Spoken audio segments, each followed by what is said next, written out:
ఒక అందమైన అడవిలో చిన్న ఏనుగు ఉండేది. అతని పేరు బబ్లూ. బబ్లూ రోజూ ఒక పెద్ద ఎరుపు బాల్తో ఆటలాడుతూ చాలా ఆనందంగా ఉండేవాడు. అన్ని జంతువులు అతని బాల్ ఆట చూడడానికి వచ్చేవాళ్ళు. అయితే తారా అనే పులి, మిను అనే కోతి మాకు కొంచెం ఆడేలా బాలిస్తావా అని అడిగారు. అంటే బబ్లూ అంటాడు, లేదు, ఇది నాది, నా బాల్. ఒక రోజు బబ్లూ బాల్ను బలంగా తన్నాడు.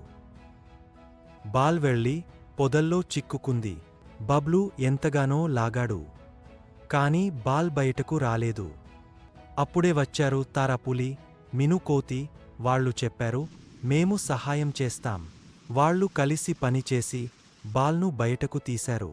బబ్లూ చాలా సంతోషపడ్డాడు. ఇప్పటినుంచి మనమందరం కలిసి ఆడుకుందాం